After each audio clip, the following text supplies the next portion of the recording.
Good morning. Greetings from Carmel by the Sea, my studio, the inner sanctum. So we'll be reading today chapter 6 from the teachings of Yama, and we'll focus on devotion, the power of God's names.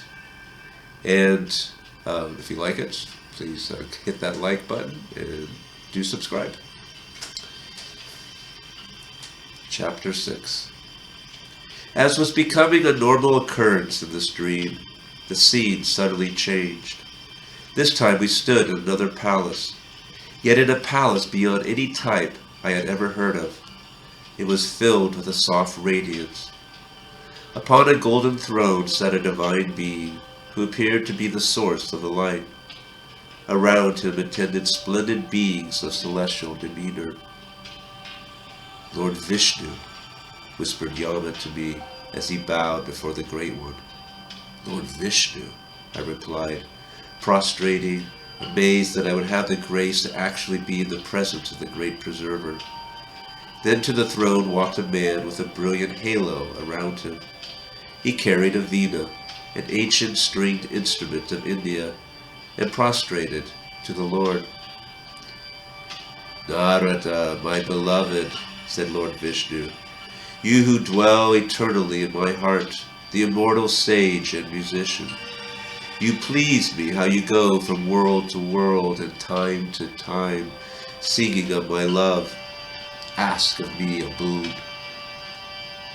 My Lord, you who are my all, I want only to know that I am your greatest devotee, and that there is none who worships you more.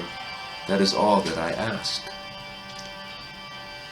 The Lord was silent for a moment. Alas, my dear one, there is one who is even greater in his devotion, the Lord said, smiling. Narada's jaw dropped in shock and stuttered that he would like to meet this great devotee. The Lord consented and invited us to accompany them. Invisibly, we stood in a modern apartment. At a table sat a man with his 4 children and wife. As he broke the bread, he gave thanks to Shiva, a tear trickling down his cheek. Then we sat inconspicuously in the back of the bus he drove. All morning we followed him and watched him praise again Shiva for his lunch. Again he shed a tear. We continued following him the rest of the day until it was time to be with his family for dinner. Again the praise and the tear, and off to bed he retired. Ah, my greatest devotee, I am so pleased with him, said Vishnu proudly. Narada turned to me and asked, how many times did he speak Lord Vishnu's holy name? A little startled, I said, well, none. Precisely, said Narada, a little smugly perhaps. All divine names are my name, said Lord Vishnu, just as every being is called many names at different times, as a man may be called son, my child, student, husband, my dear, etc. Very well, I understand what you say, my lord, said Narada. That's all very fine. He turned to me again. Well, how many times did he say Shiva? 3, I believe. Precisely.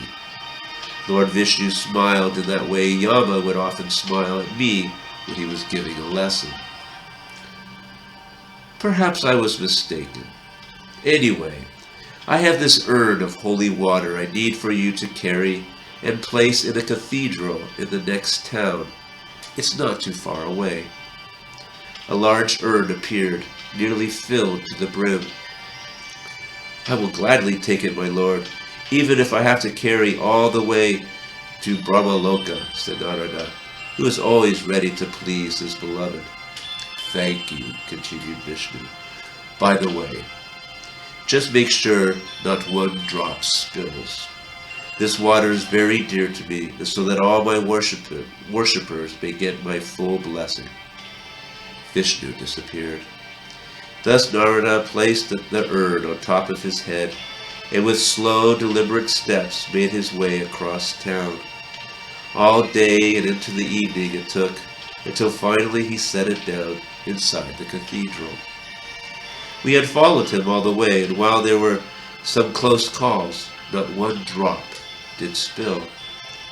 Narada turned to us and said, "See, it is done, and not one drop spilled, fulfilling my Lord's request." "Well done, my beloved devotee," said Vishnu, who had just appeared in front of us. "Not one drop spilled, I see." Narada beamed. And though Narada beamed, I had this funny feeling inside that he was being set up. "Tell me, my beloved one, how many times in your day's labor did you speak my name?" Narada blushed. His lips moved soundlessly, and then he fell down to his knees like a tree felled by a mighty stroke. "None, my lord, I am ashamed to say." "Precisely," said the Lord, and the two divine personages disappeared, leaving us behind. Yama looked at me and asked, "Do you understand?" "I believe so. The Lord showed that doing one's duty in the world and thinking of the Lord is extremely difficult." "And?" "It seems more pleasing to God to be working in the world and thinking of Him than spending one's time removed from the world." "Perhaps," said Yama. "However, does thinking of God only 3 times in a day that efficient?" I asked. "Well, the Lord is making a strong point to his devotee. For one thing, the man worked without thought for himself, serving his family unselfishly. Yet there is no difference between sound and form, for out of the sound forms arise. All this world is but vibrations, particles of light dancing to the great Om, the primeval sound. Name is also sound, and the names of God is the same as form. Thus, when one speaks the holy names, one actually forms the Lord on one's tongue. So even 3 times invokes God to form one's life. Now to work in the world and to think of the Lord all the while, with every breath, one is sure to escape my wheel. It thus concludes the chapter. Thank you for listening, and do press that like. All right, have a blessed day. Shanti.